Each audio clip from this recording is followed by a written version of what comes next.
SB Convo, baby. Let's do it. Got a special one, man. Black on black beef. Can it be prevented? Is it a culture? Is it a virus? Is it dated back due to slavery? Or is this inside the DNA of a black man? Period.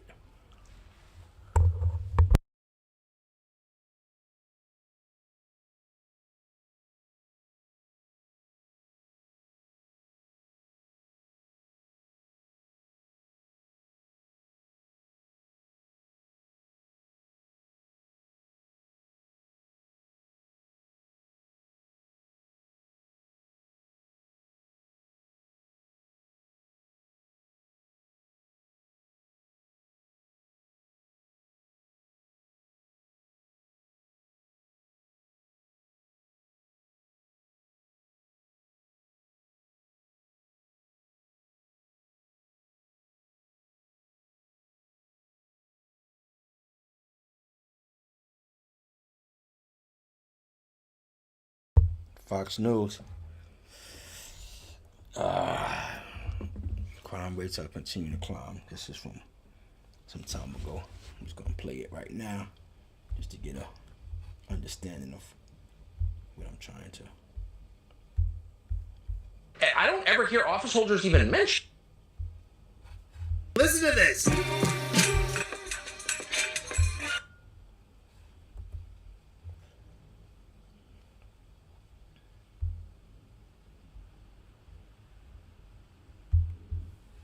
Hear office holders even mention this. Well, Tucker, excellent monologue as usual. Three broad themes. The first is, let's talk about the police. The police in city after city, whether it's LA, whether it's Chicago, whether it's New York, they are demoralized by this lie that they are engaging in systemic racism against minorities, that they're using deadly force against minorities just because they're black. And they're no longer engaging in proactive policing. They're not engaging in some form of stop, question, and frisk, which happened under the Giuliani regime in New York, that caused a deep decline in crime. Even Mayor Rahm Emanuel, the Democrat mayor of Chicago, even said when he was mayor that the Chicago police had, quote, gone fetal, close quote, meaning they weren't engaging in proactive policing. The second big theme, of course, is soft on crime policies, soft on crime governors like the one in California. Yeah, this is Fox News, broadcast Fox News, with Tucker Carlson, former journalist of Fox News, Tucker Carlson. This is Larry Elder speaking on, black crime in America. Soft on crime DAs. Gavin Newsom bragged during COVID that he released 8,000 convicted felons. Some of them were violent offenders, Tucker, and the odds are that at least half of them are going to reoffend. You have these soft on crime policies like Proposition 47 that allows you to steal $950, not just a day, but per store. And if you get caught, they write you a ticket as a misdemeanor, and you don't go to jail because you got cast as bail. Proposition 57 that allows a bunch of categories of crime to be called nonviolent, and they include assault on a police officer. I kid you not. That's nonviolent. Serial arson, nonviolent. Rape of an intoxicated victim, nonviolent. And as a result, you're finding a greater chance that the bad guy doesn't get caught. And when the bad guy knows he's not going to get caught, crime goes up. If he knows he's not going to get convicted, crime goes up. If he knows he's not going to get incarcerated, crime goes up. They may be crooks, but they're not stupid. And finally, the one that few people like to talk about, and you mentioned it in the monologue, is the breakdown of the family. You said their parents, plural, are not telling them not to steal. That assumes that there are two parents. Often it is the parent or the grandparent.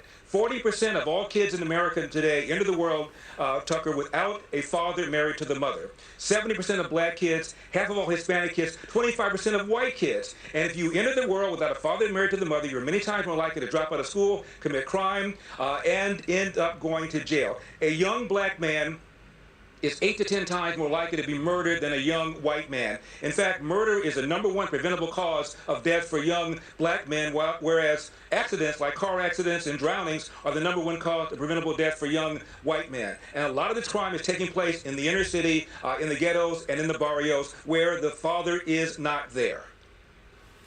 I don't know why every Republican in the country wouldn't be running on this. I mean, it's just so obvious. If this continues, we'll be living in a completely different place that we don't want to live in. So why don't they say that out loud? Well, you know, I ran for governor of California, as you pointed out. It's one thing to talk about these issues because it was a central tenet of my campaign, but all the media wanted to talk about is whether or not Larry Elder thought 2020 was stolen. I said, I'm here to talk about crime. I'm here to talk about bad schools, underperforming schools. Yeah, but do you think 2020 was stolen? So I cannot control the filter through which my message goes. They still, ABC, NBC, CNN, LA Times, where I was called the black face of white supremacy. They didn't care that I wanted to talk about crime. They wanted to talk about the fact that I was Republican, that I voted for Trump, and that had Gavin Newsom been recalled, it would have been a Republican takeover. That's all they cared about. And Republicans are outnumbered in California 3-1, and California independents and Democrats are conditioned to loathe Republicans. So, you know, Larry Elder is a Republican, and most Republicans want to see change. Most Republicans want to see for this country, America, back in the state where you don't have to look over your shoulder too much because you'll be afraid to do a crime because the amount of laws and punishment and jail sentencing that will come your way, a person have their head on a swivel to never think about wanting to commit an act of crime or even think about running into that, as they say, running into the street to want to be known as a person that commits crime. So I just want to pull up some old footage, black on black crime.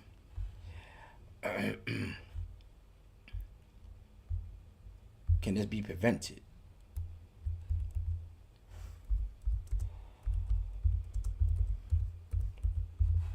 Can it be prevented?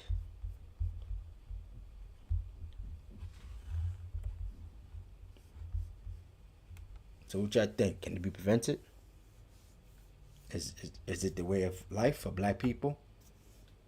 Do black people wake up and say, oh, I'm going to kill me another black person? I don't know. I'm a black man. I don't wake up every day want to kill somebody that look like me. No, I don't have that in me. Maybe there's other people out there that have that in them. This is from Fox News, California. Crime within the area. Let's see how this take off.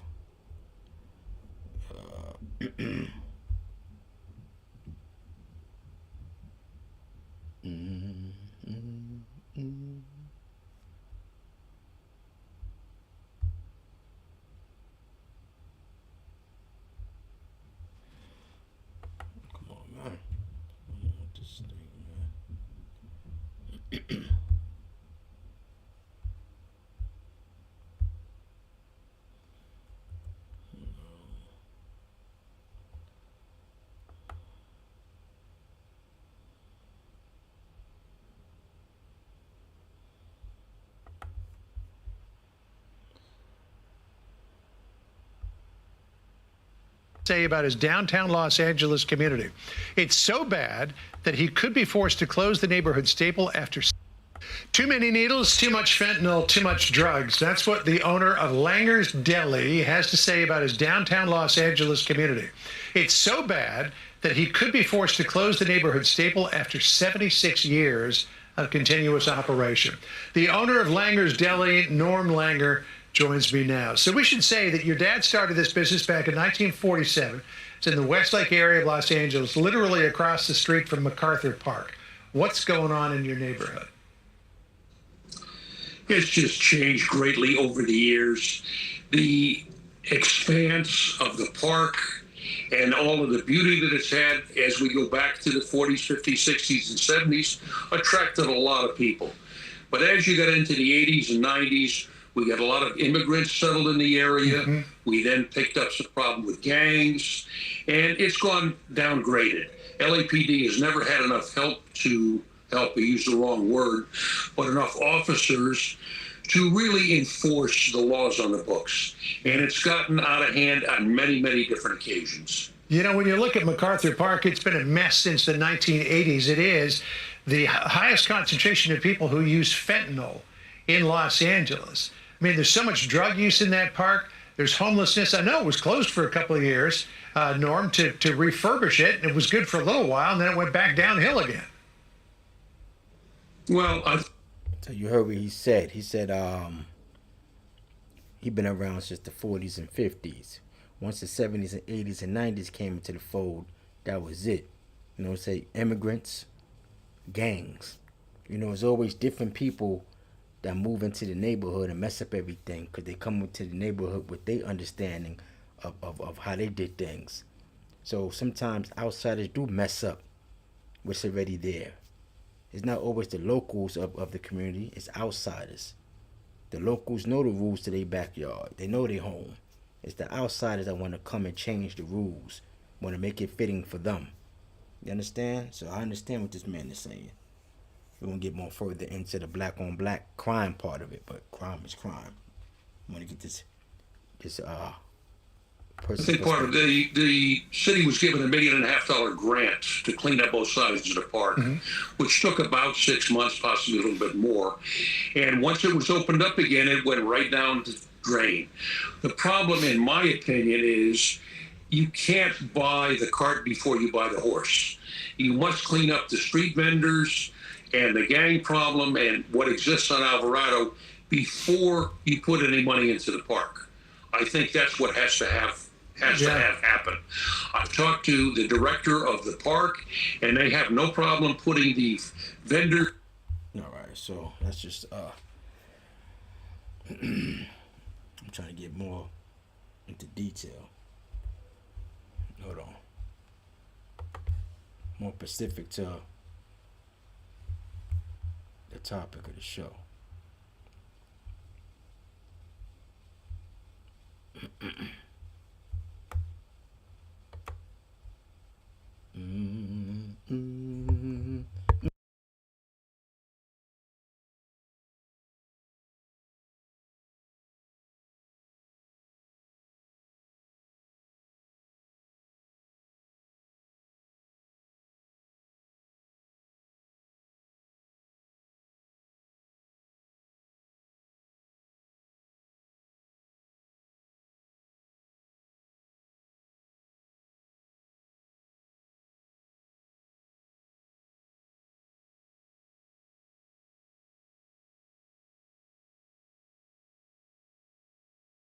Look, that thing, what it does is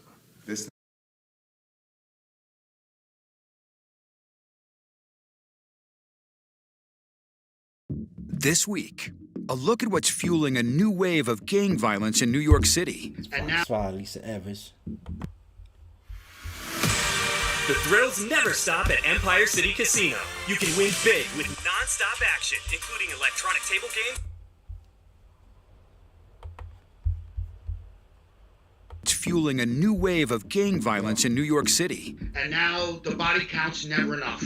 Plus, the dangerous epidemic of Growing rise in youth violence, especially gang-related shootings. We had exclusive access and were embedded with NYPD special units for a major gang takedown. It's clear today's gang problem is very different from the gang culture of decades past, and so is the law enforcement approach. A significant number of our shooting incidents involving our people who are young center on gangs and street crews. We got an exclusive inside look at how the NYPD is focusing on the most violent offenders and not doing the wide net sweeps of the past that sometimes snared innocent neighbors. In Queens, it was 2 rival gangs, more than 30 alleged members, most between 18 and 22 years old, and some juveniles. All police say with previous criminal justice involvement, and now charged with gang conspiracy in 2 murders and multiple shootings, using dozens of guns. It's pretty much shoot on sight when they see the opposition, and a lot of times innocent people are caught in the middle of it. So it's just young kids just kind of doing whatever they want. And it's any idea they come up with, they get other people on board and they just go do random crazy things. Experts say easy access to cheap guns has escalated the violence. In the 90s, there were rules. You had to ask permission before you killed somebody. And now the body count's never enough. My cameraman and I had to put on bulletproof vests due to the potential for danger. The roots of the problem run deep, says A.T. Mitchell, founder of the Man Up organization. Our neighborhoods and our societies spelled our young people and left them out to do whatever they want to do and commit these vicious crimes. Police say the gang rivalry heats up to a boiling point on live social media taunts and in drill music videos where they allege... Right, so black on black crime, the beef, I don't think it could be stopped. I think it's a deeply enrooted culture, and I don't think it's never going to end. So for people that's in the hood, if you don't adapt, you get swallowed up. Once you adapt, you get a jail charge. So you know better than the person that chose that lifestyle. You're a person that want to work, take care of your family, but they want to cross your path and bother you. They don't want to give you the respect because they envy you because you live in a peaceful life as far as they're concerned, and they live in a rough life. So they see another black man with his family and don't want to have no respect for that black man. But that black man is ready to lay them down to protect his family. So I think I don't think this is gonna never end. But let's finish.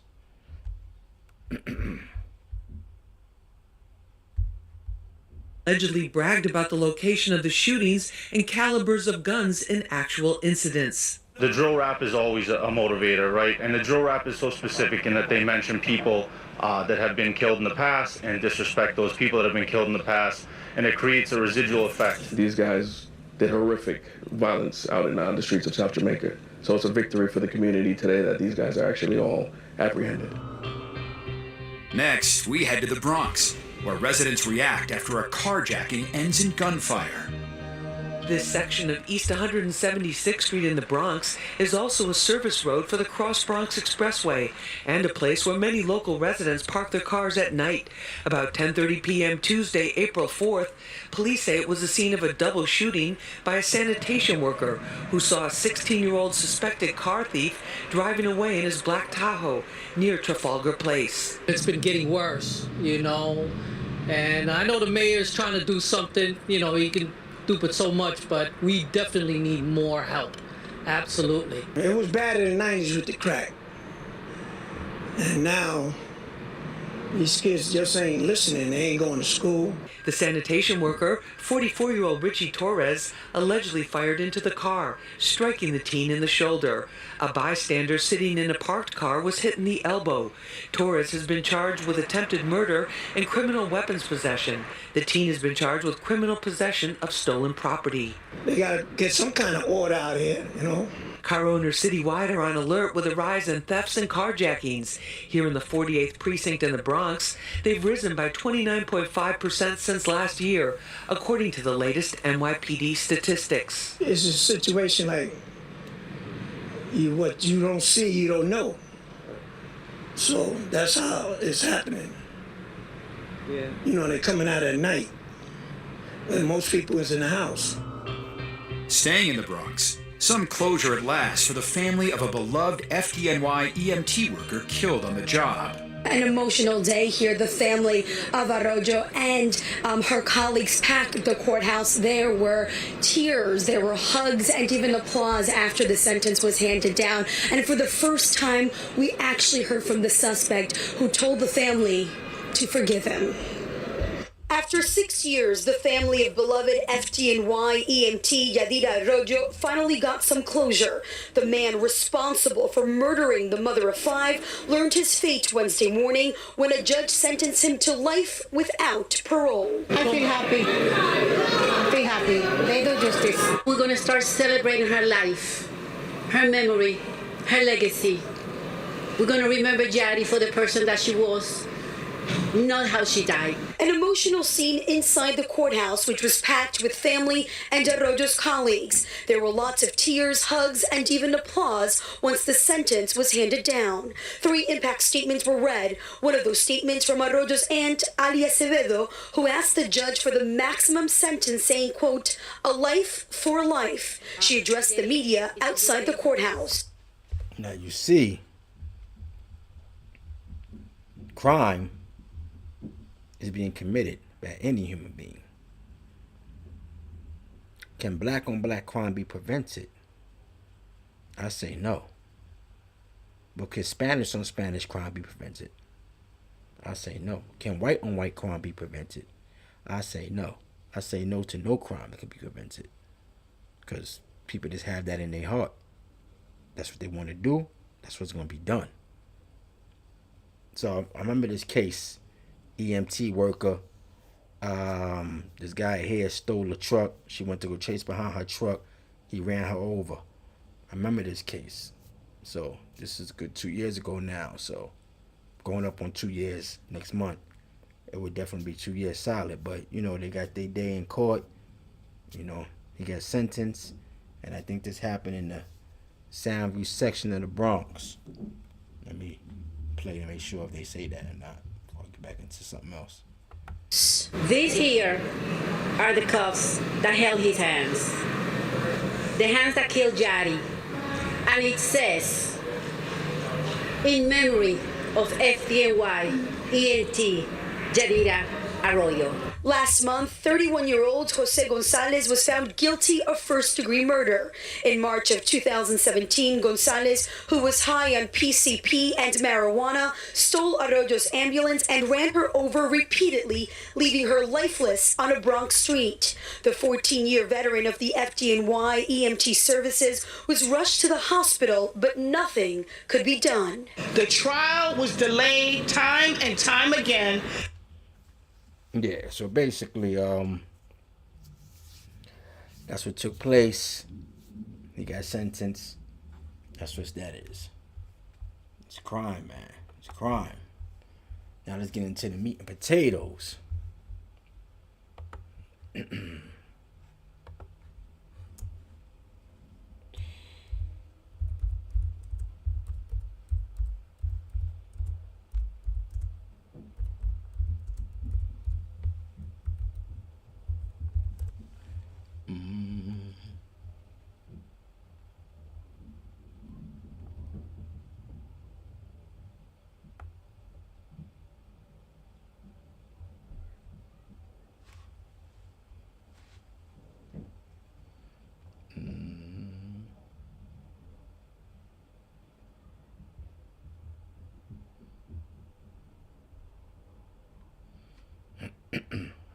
Yeah. Who that? Oh, that's Keefy D. No. I wanna get back to this.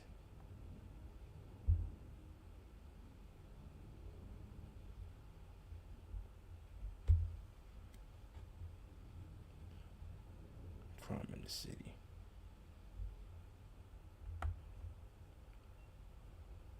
Let's see this little white fitted out of line. Little skit right here. White fitted out. Hear what this guy says. It says from LA culture meets New York. I'm not gonna play the video, just hear the audio.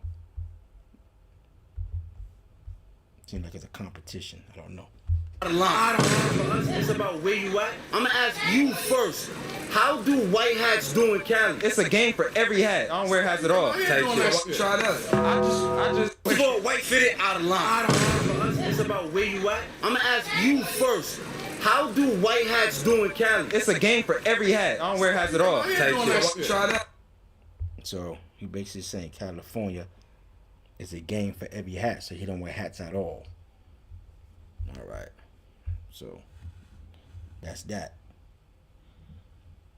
But it shows ignorance on both parts. You know, ignorance. Everybody want to be the top, you know? That gotta change. That gotta change. That gotta change. Why it's not coming up the way I want it, man? No, I don't want to talk about that. I want to see some old.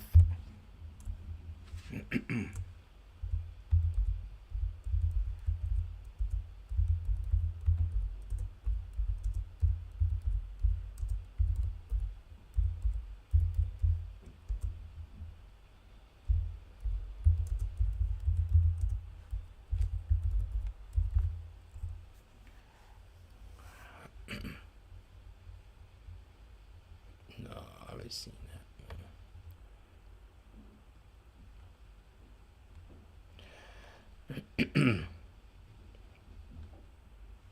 Everything keep coming up with Mexicans, man. They don't.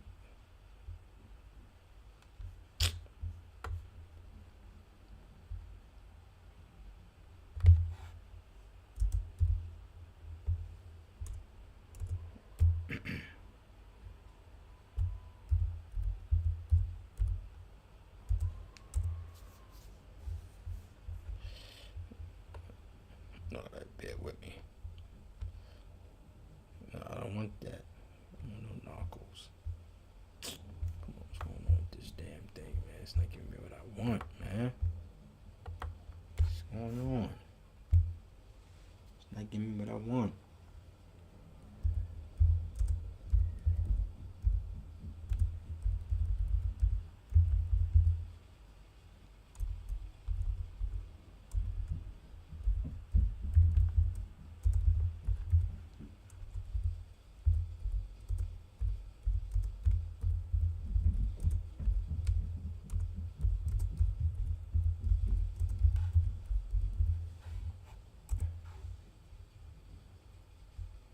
Alright, here we go. This is who is this? As gang member exposure to truth. No, I don't want to talk about that, man.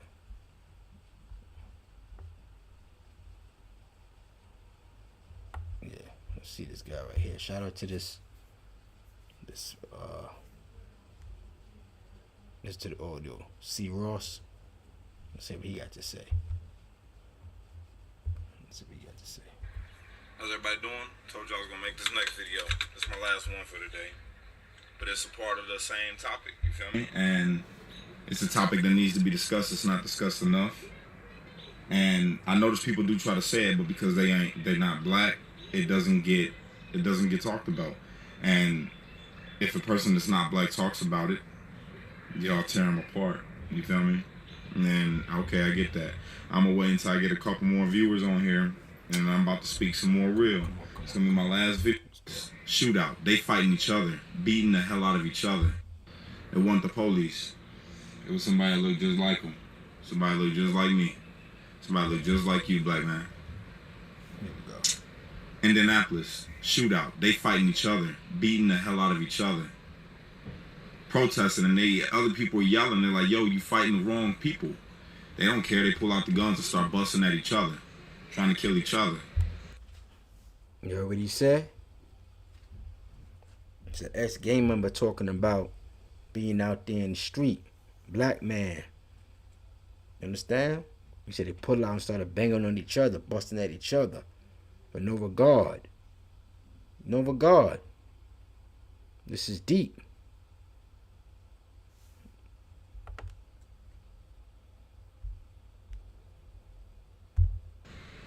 So, when do Black Lives Matter? When are we gonna say that Black Lives Matter all the time and stand up to the people in our own communities that take black lives, that aren't police officers, that aren't prosecutors locking them away? You feel me? You know how many people's faces I see on a t-shirt on an everyday basis, man? You know how many of my people get killed every day? You know how many of my people I lost personally in my lifetime due to just violence in the hood? You feel me? We don't care about our own lives. So how the hell we gonna expect the system to care about it? How the hell we gonna expect them to want to change anything when we out here killing each other? They don't even gotta do nothing. Literally, they can make the police take a fucking month off. 1 month. And police will let it be told that police ain't gonna... Now let me share the screen with y'all of the brother man, what he look like and how he's speaking. Just real quick.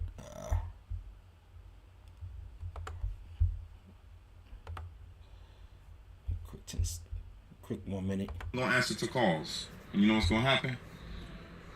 Niggas gonna die. Places gonna get robbed.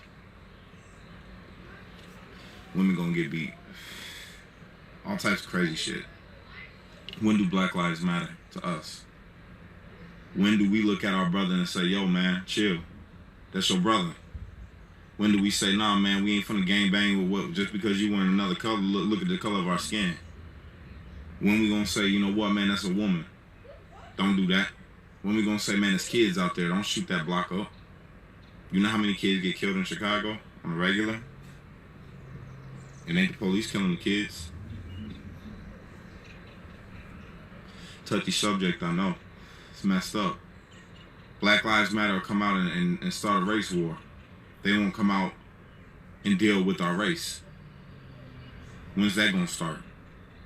Once I see that, then I'll get behind a movement wholeheartedly. But I'm never gonna back something that only comes out to race bait. I'm not gonna do it. I'm biracial. I'm black and white. You feel me? My dad is black. My mom is white.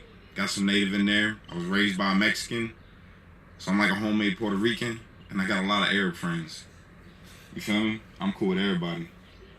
A lot of circles. Been everywhere. Talked to a lot of people. When is black lives gonna matter to black people? You want it to matter to police. You want it to matter to the system. When is it gonna matter to us? When is our lives gonna matter to us? You gonna be real about it, man. Be real all the way across the board. So can it be prevented? Last time I said, I don't think black on black crime can ever be prevented. It can never be stopped. You listen to an ex-gang member speaking his truth. He's deeply rooted in the mindset. Smoking the bogey, smoking the cigarette. Everything he experienced. Now he's trying to find his way out. He said he's this, he's that. He was raised by this person, rock with that person, got these people as friends. So where does it end? And when will it end? When will it end? Get back to here. Another more minute of yeah. Let's go in. Hope I don't get no copyright, man. I just want this to be something educational, informative. It's time for us to wake up. Let me go back to sharing it.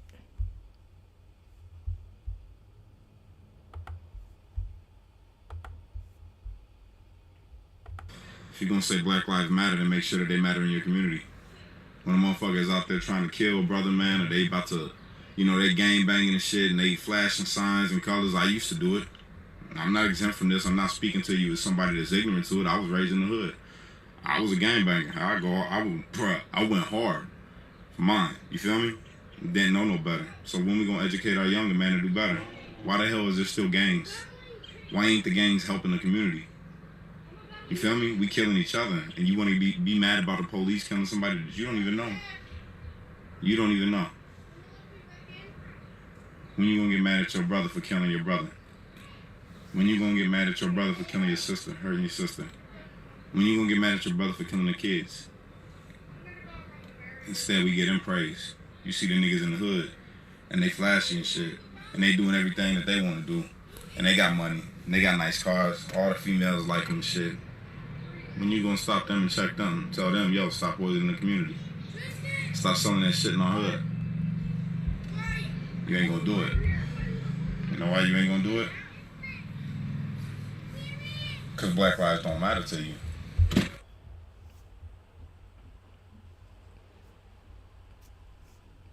I don't think this thing here is getting to a person. So let's get another person's perspective and let's see where we go.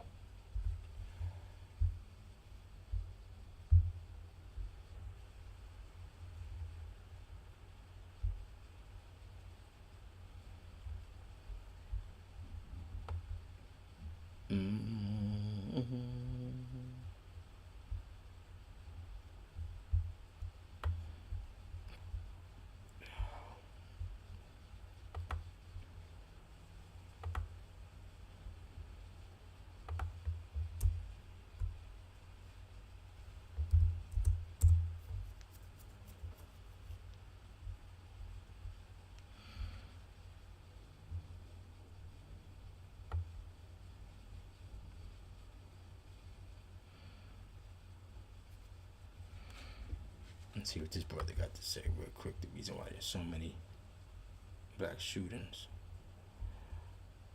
Let's Talk About It TV. Shout out to Let's Talk About It TV. Dropping this.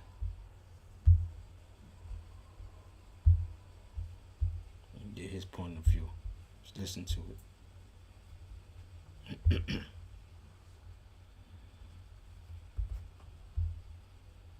A police. You don't cooperate with them. I don't care if somebody shot your mama. I ain't calling no police. I'm not talking with them. I don't know nothing. With this cold, solid stuff. And you know what? You know what the gangsters is all about? You know what the drug dealers are all about? They are protecting the white man. I want to talk about the white man. Because what's different than a man that walk down the street, a black man walk down the street and shoot a black man in the head, than a police officer shoot a black man in the head? What's the difference?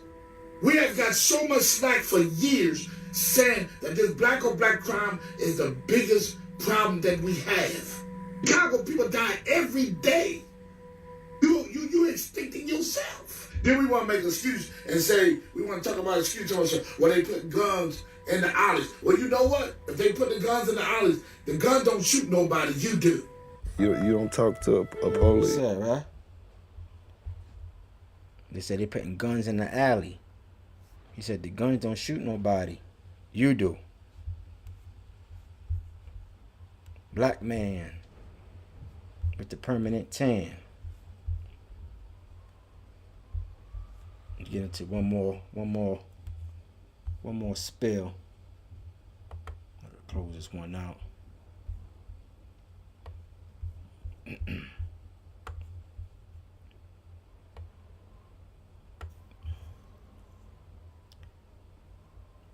Starting at a young age.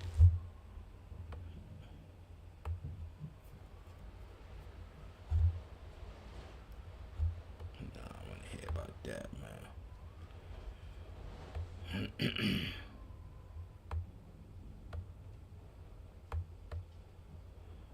Crimes in the city.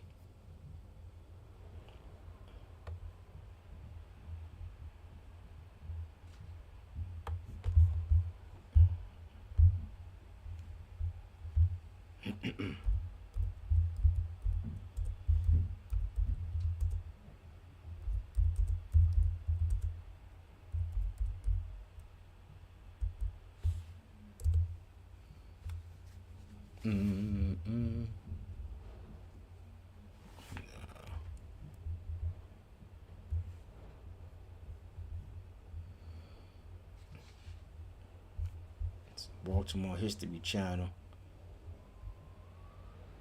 Nah. I may have to. Let's see what this is about real quick. No, I don't want that.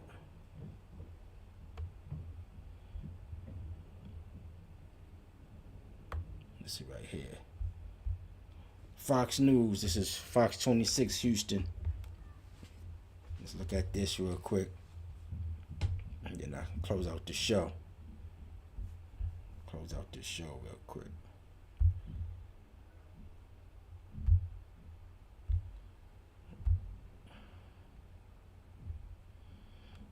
So yeah, like I said, and hopefully this show was informative. I'm about to get my equipment upgraded, so I'm gonna be off for a while. So I'll come back with some more stronger content, more well put together content, more stronger lives. Have my editing, everything down pat, so it'll be more entertaining. So just bear with me, fellas. Bear with me, ladies. Let me share this real quick.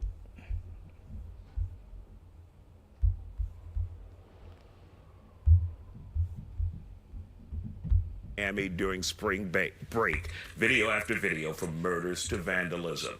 We want our panel to address it if there is a problem in the black community, but most importantly, how do we fix it? Solutions. You've seen the video time and time again where Miami was slapped with a lot of violence during the spring break. Tonight, we brought our guests back. We started this conversation earlier this week. They're back addressing this problem. Radio host Claver Kamal Imani, Dr. Ruth Allen Olison, and Waller County Constable Herschel Smith are all here again. So last time we talked, Claver, we were talking about trying to find solutions. We all acknowledge there is an issue that we need to address. We talked about family. We talked about the church. We talked about parenting may be part of the problem. So how do we address it when we see so many young black people involved in crimes like that, where they're attacking and vandalizing a car, committing murder on camera, just shooting each other? It's just mind-blowing and hurtful to see as well. But how do we start addressing this, Flavor? The first thing I think we need to do, first of all, Yeah, like I said, this is Fox 26. So I guess it's a special newscaster. Got his own little private show. But I'm playing this because it should be public information. It's Fox 26. Isaiah, thank you for the invitation. But can we start at the root of the problem? Go to the root. Think about what spring break was supposed to be, what it originally started out as. It was supposed to be about college students that were getting away after, let's say, their midterms, or to unload some steam, or to get ready and relax and decompress before they go back to campus to deal with midterms and certainly finals. That's what it was supposed to be at the very beginning. I'm having a hard time believing that a lot of these kids that were down in Miami Beach are college kids. If that's the behavior of our college kids today, I don't want to be around when they're holding the reins of control of this country. If that is the behavior of college kids today, I'm not very sure that the ones that were causing the trouble in Miami Beach are actually enrolled at any university anywhere in the United States. I think a lot of them were outsiders that were causing problems. That doesn't diminish the fact that what you saw in the video images were majority of black kids. And what I started talking about on Monday were 4 institutions that I really think need an MRI or an X-ray and a readjustment, a reattitude about what their role really is. The capital C Church, governance, education, the big education complex, Big Ed, and parenting skills, the role and obligation that parents have in this day and time to be able to direct their child, as the constables say, in the way that they should go. When they get old, they don't depart. I think we're very far away from that. The church and pastors, especially black pastors in mega churches, should be addressing from the pulpit, from a biblical perspective, the social ills that we're seeing consistently and constantly on an epidemic level, if you will. And the pastors aren't doing that. Number 2, the governance. The idea of our government is actually pushing the anti-biblical ways that made this country great, the anti-constitutional ways that made this country great. Education, the fact that it's no longer education, but indoctrination, a decline in outcomes, which you can trace back to the actual inception of the Department of Education. The United States government should have no role in education at all. Education is not mentioned in the Constitution at all. And of course, parenting, I believe every black person understands the problems that we have in the black community when it comes to parenting, because most of the times it's just one. All right, let's bring Dr. Ruth into the... So now they're bringing that into the fold of maybe single parents in households is the reason why most children are out there committing crimes and losing their mind and killing. Could that be a fact? Is that a major fact? Being raised in a single mom home. What about those that's raised in a single father home? Because single parenting is single parenting, mother or father. But what has the more structure? Single parent with a father or single parent with a mom? I'll say single parent with a father. The structure gonna be there non-stop. It's still gonna be hard, but the structure gonna be there non-stop. Now, what's the giveaway is not having no femininity in the house, no nurturing in the house, no hugs and kisses, because men are not like that, you know. But the structure will be there. The structure will definitely be there. So I'm not gonna play this whole scene of this brother Isaiah. Can't pronounce his name. I don't know. What? Oh, Isaiah Factor. Isaiah Factor. Yeah, the Isaiah Factor. Uncensored. I'm not gonna play the whole thing. Just another 2 more minutes. I'm gonna close out. When he talks about the issue about church involvement and not having enough involvement, we know, and I've seen over decades, churches giving, the smart kids scholarships, and because they apply for it. What more can the church do to reach those who may be troubled, who may be in these videos that we're seeing in Miami where they're vandalizing and committing murder before they get to that point? Yeah, I think we have to get more involved in terms of reaching out. I think too often we are inside the walls of the church. But the church, Jesus said, go and tell. And we also have to go and teach. I'm really moved by the fact that over the past 2 days since we've been here, I listened to a lot of young people. And actually a group of them passed by the church and I asked them, what is going on with young people? What do you need? Did you see what happened in Florida? What do you think? And so I listened to them and they said, we need love. And I think they do need love. And I think they do need discipline. And I still, I'm wearing this yellow because a few years ago, there was a young lady who wore a yellow dress in Baltimore. But she had told her son, do not go to this riot. And she saw an image of him. She didn't even see his face, but she was so in tune to her child that she recognized his form. And she went down and beat the hell out of him and took him home. He was supposed to be at school. And so we need some discipline. Now, am I saying we need violence? No, I'm not. But there is a proper role for discipline for young people. And it has to start early. Because once a tree gets so big, there's not anything you can do. You got to train them up in the way that they should go, and then they will not depart. So, yes, the church needs to be involved, and we need to even do parenting class. How do you parent? We have too many children who are raising children. And so absolutely, there is a role for the church. Constable Smith will come back with you after this. So, basically, you know what that's about. Church versus state. People feel church is needed to keep a disciplined, structured group of people. Maybe it is. But with all these things out here, we still have crime. We still have black people lost. We still have black people going through changes. Black on black crime. Black Americans ain't the only group of people that do crime. Black people throughout the whole diaspora does crime. Human beings does crime. But it's always focused on the dark-skinned melanated man. And just to be fair, a lot of people not wrong. Because one thing they could say, black people are into crime. For lack of resources, poor judgment, not the best upbringing, and heavy influence. On that note, hope y'all enjoyed the show. SP Convo, baby.